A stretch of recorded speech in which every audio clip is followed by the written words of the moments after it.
Dr. Marvin Dunn, Professor Emeritus at Florida International University, a veteran of our United States Navy, a Black historian, has filed a lawsuit to stop the DeSantis administration, more specifically the Miami-Dade College Board of Trustees, from transferring land to the Trump Presidential Library Foundation for free. I've covered it here at this channel. I had to speak to Dr. Dunn. I wanted to know why he filed the lawsuit. I wanted to know what was going on. And then I also wanted to explore with him why it's so important for us to get into good trouble. Take a listen. And joining me now, I have the privilege of being able to spend time with Dr. Marvin Dunn. Dr. Dunn, you and I have crossed paths a few times before, but it always is a privilege to be able to learn from you and to just kind of hang out. Thanks for joining me. You brought, I think, something that was so necessary, which is a compelling lawsuit. And I have it in front of me. You brought it against Miami-Dade College, the Board of Trustees, and the individuals serving in their capacity as the Board of Trustees for Miami-Dade College. It's to stop this land transfer, which frankly is just a theft in plain sight, right? In daylight, of valuable land, to give it to the state of Florida's land trust so that Donald Trump, convicted felon Donald Trump, can build a quote unquote presidential library on the premises. I've covered it pretty extensively here at this channel, but I was so inspired when I saw your lawsuit. Talk about why you thought it was so important to bring the lawsuit. I got mad. Good. I thought they're taking land from our babies. These are our kids, unborn babies. What's the matter with you? Nobody does that. And and I thought, they're not doing SNAP benefits right now either. So that's a whole other thing too. But exactly. Go ahead. But Katie, I tell you, I would be just as upset if they were trying to do this shit with Obama, with any president. That is land for our kids unborn. I don't care if Miami-Dade College has as a parking lot for the next 20, 30 years. They have no right to just give it to a politician. So I got angry, frankly, to answer your question. And then I got curious. So how did it happen so fast? They didn't have conversations before, I assume. That would have been illegal. They meet for 3 minutes, one item on the agenda, potential transfer of real estate, and it passes unanimously. How does that happen without people talking to each other before that vote was taken? It's a mind meld going on where they figured it exactly. And within minutes or within hours, the state announces it's going to Donald Trump for the presidential library. Something else, my grandmother would say, something the milk ain't clean. It doesn't add up. So that's why I brought the lawsuit, Katie. Well, to get people caught up to speed, it happened on September 23rd of 2025 at a Board of Trustees meeting. And according to the lawsuit, and as verified by media reports, the land, which is a incredibly valuable location in downtown Miami, which for those of you that have visited downtown Miami, if you guys know, it's near the Freedom Tower where we did No King's Day 2.0 in Miami. It's near Bayside Park. This 2.6 acre piece of prime real estate, it was literally voted unanimously, as Dr. Dunn just said, given away for free to the state of Florida so the state can give it to the Donald J. Trump Presidential Library Foundation. And as Dr. Dunn noted, the law requires that there's reasonable notice given pursuant to the Sunshine Act. And here's the notice that was given. Are you ready? It said, quote, the purpose or agenda was, quote, at this special board meeting, the District Board of Trustees will discuss potential real estate transactions, end quote. That's it. Wouldn't that make you want to run out and find out what's going on there? There's just nothing there. It's just air.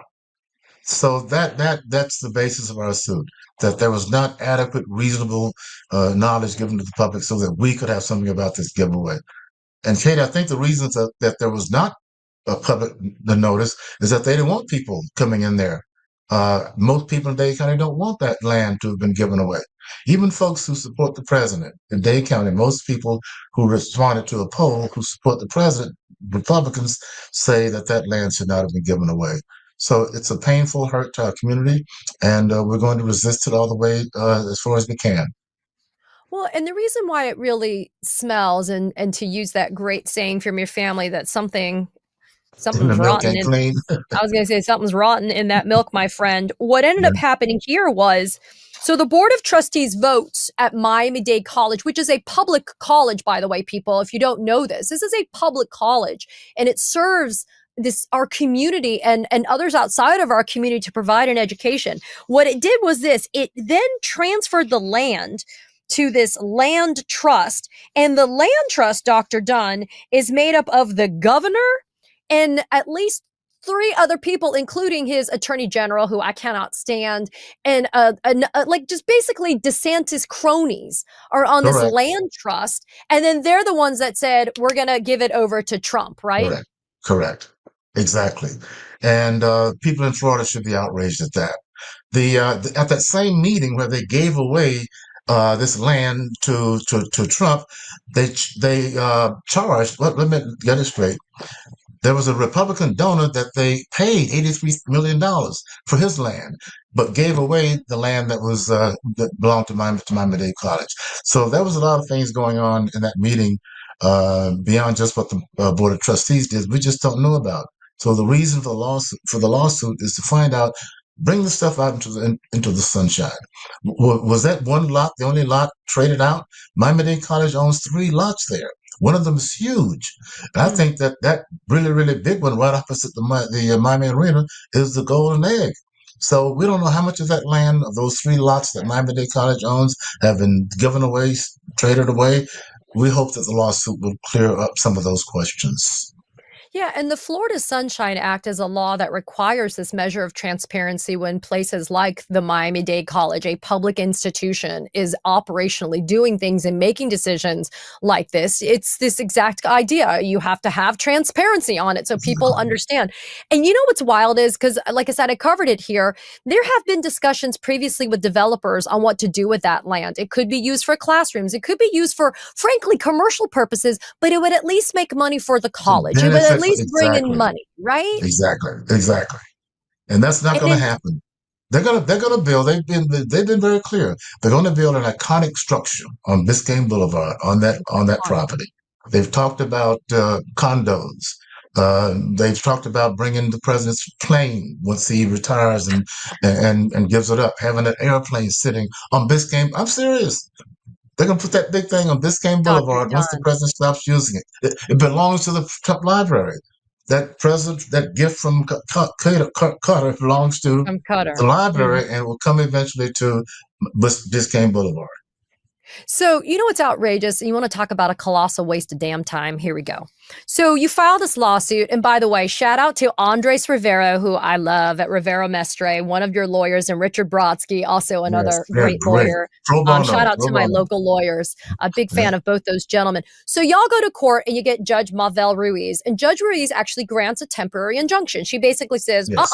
pump the brakes. You can't actually satisfy this land transfer yet. You got to fix this problem because I believe that Dr. Dunn's lawsuit is well taken that you didn't give reasonable notice. Instead, and by the way, Judge Ruiz actually says to the college, hey, y'all could kind of cure this defect by actually renoticing this public hearing, making sure you're appropriately following the Sunshine Law, and redo it. But instead, they're like, no, we're just going to appeal it and make the third District Court of Appeal, which is stacked with Governor DeSantis appointees. We're going to make them order you, Judge, to be able to be declared wrong, and we're going to make sure that this moves forward. I mean, it blows my mind how wasteful this is when they could just fix it, unless, to your point, Dr. Dunn, there's something nefarious afoot. Right. There's more going on. It's not just this one thing. So we will find out. If the court agrees, we will start doing the process of bringing folks in and talking to them under oath and asking who knew what, when, why, and whatever. The truth will come out. The truth. Let me just say this about the DeSantis stacked court, appellate court, Yeah. and Supreme Court, for that matter. Yes. This may sound weird from an 85-year-old man, but I still have trust in the courts.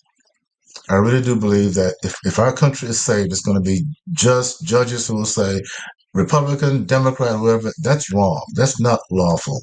And I think most judges in our community, in our country, are faithful to the law. I maintain that very strongly.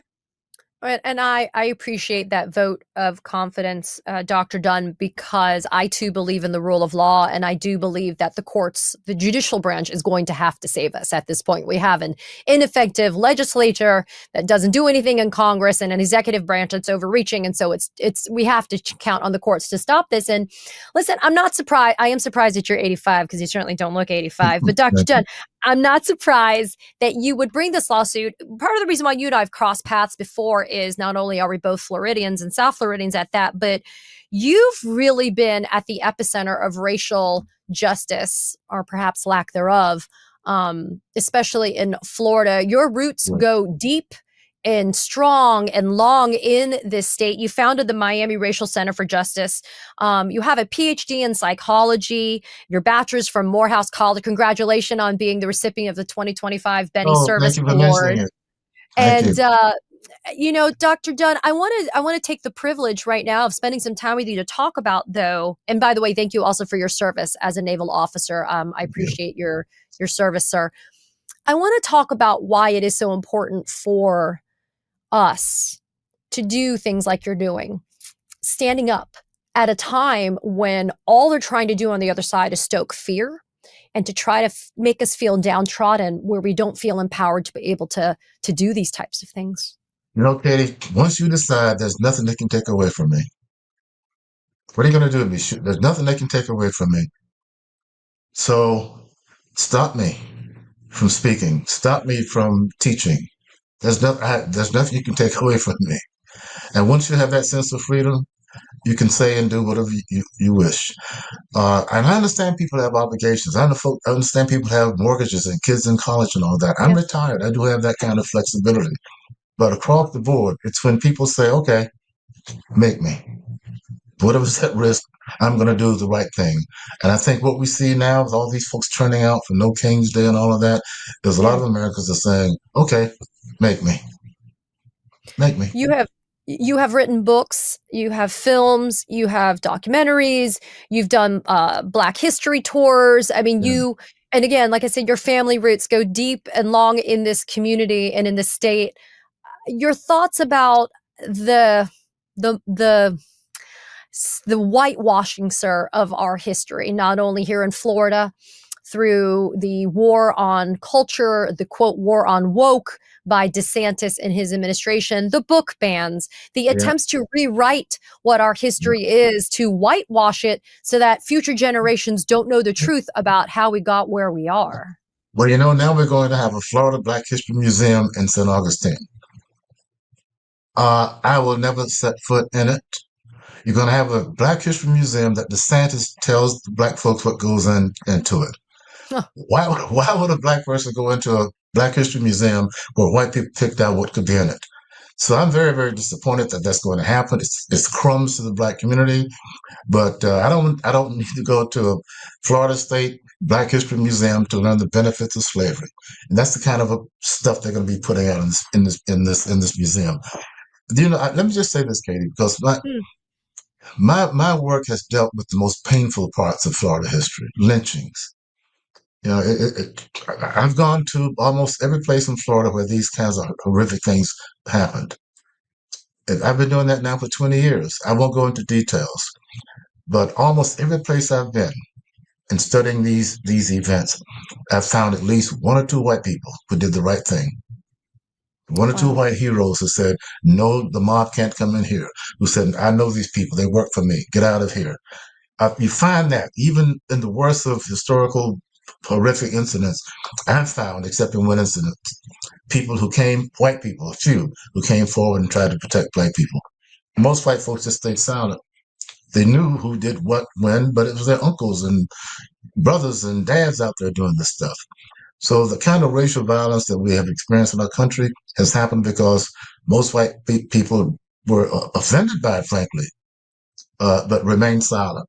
And thank God a few did the right thing in those terrible moments. Not nearly enough, but a few. You have to draw some comfort, though, Dr. Dunn, in the imagery that we are seeing, albeit we see the horrific stuff that's happening with our immigrants across the United States. But we also see an uprising now. We see people using their phones, their cameras to document these atrocities, but that's power in and of itself, right? And then we also see people stepping up and trying to intervene when ICE and other federal officers, agents are doing things illegally. They are masked. They have no identifiable information. They are doing these things sometimes in the dead of night, like on the south side of Chicago, rappelling out of Blackhawk, snipers banging down doors, kicking down doors in a building that was predominantly black and brown. I mean, we see people though outraged through your insight as a historian. Are we at some type of critical mass now? Are we at some inflection point where the people are going to take power back into their hands and say that Yes, this is enough? yes. I think we're past that point. I think that pendulum is swinging back the other way, even as we speak. I think more and more Americans are coming to realize that this is not us, uh, uh, armed troops in American cities. This is not us. The very image of that around the world should be offensive to Americans. This is not us. We don't need the army in our communities uh, passing, enforcing the law. So I think that in and of itself, when people saw this happening, I think many folks said, okay, this is not America. The other thing is when folks saw people who have no criminal record, no threat to America being rounded up, having been here for 30 years, working, paying taxes and all that, being swept up and taken away in the middle of the night, children being separated. This is not America. So, I spent 7 years, as you mentioned, as a naval officer protecting my country. And I know that we're better than this. Now, what they try to do with those of us who have these kinds of feelings is they try to dismiss us as being uh, woke professors or lunatics on the left or what have you. But Katie, most of the folks I'm talking to and seeing are just people who are saying, I'm an American citizen, I love my country, and this is enough. You are professor emeritus at Florida International University, FIU. Um, Mhm. there is a war that is being declared on DEI at colleges and Yeah, universities, especially those that are not private, even private ones. We're seeing right. some capitulation, some bending of the knee from major institutions of Hmm. learning. And we're also seeing a huge infiltration, for example, sir, like in Texas, where they're requiring the 10 Commandments to be posted on the wall of every public In Oklahoma, yes. classroom. Yeah. Your thoughts about how this truly is a march towards an autocratic state or an authoritarian Oh, regime where there's only one person who's controlling mhm. content and material and Right. education and knowledge. Right. So have you not heard about my Black History Learning Tree at FIU? My Florida Black History Learning Tree at FIU? I don't know how much time we have, but you asked the Oh, question. please go Katie. ahead. No, no, no, of course. Please go Uh, ahead. uh, every Black community I know of has a tree. Hmm. Everyone. It's where the men hang out after work. Women are doing stuff, getting ready for the next day, but the men hang around and tell lies and joke and play the dozen and pass on history. Every Black community has that. A lot of them more than one tree. So I was out at FIU one day returning some artifacts at the library, and I thought FIU needs a Black History Learning Tree. Hmm. That's about 6 months ago, where I can teach anyone else who wishes to as well Black history as it was. So I simply picked the beautiful tree right outside of the library, started setting up tables, chairs, uh, and people just come and it just blew up. The last time I had about 300 people out there for the last Black History Learning Tree. I didn't ask permission, Katie. I didn't ask anybody if I could teach history at FIU where I taught 36 years. I got to ask someone. I just started doing it. And people started coming, and we've been having the police stay away. They keep, but that's the kind of thing we have to do civilly within the law, but get in the way. Like John Lewis said, get in the way when they're trying to stop you from doing something and you know it's wrong. Just find a non-violent way to get in the way. And that's what we did with the Black History Learning Tree. And we'll continue to bring scholars and have programs out there and have fun just saying, no, we will not succumb to that kind of oppression. Dr. Dunn, you're 85 years old. You have a beautiful wife who I jokingly say is the boss Yes, she in your is. house. I know Andrea is. But you don't have to do this, right? You could just be retired, take some trips, enjoy your well-earned quiet time, a time of peace, Why is it so important for you to continue to be engaged and to be active in the activism that you're endorsing right now? I have 7 kids and 7 grandkids. And I don't like what's happening. I don't like what's coming. And I can't afford to not be active. And those of us who are in our 80s and beyond who know history, who know the truth, need to come forward and teach our young people how to work through this. America has been through crises like this before, and it's up to those of us who are elders. And to me, anybody under 60 years old, you're a child of me. Those of us who are elders need to say to you youngins, here's how we did it before. Here's how folks did it before us. Here's how you must do it. And I think that's the path forward. And I think young people will come forward and do that for us. Dr. Marvin Dunn, as I said at the very beginning of our time together, it is a privilege to be able to learn from you. I'm grateful for you taking the laboring oar always to make us better people, to have us have a better understanding of how history is such a critical part of who we are today.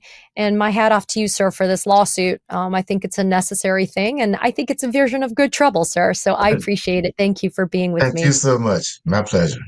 It's good to see you. Katie Phang here. We launched the Katie Phang News Channel in partnership with the Midas Touch Network so we could bring you the latest in legal and political news. Straight, no chaser. So if you're a fellow truth teller, hit that subscribe button and share the word about this channel so we can build a high information America together.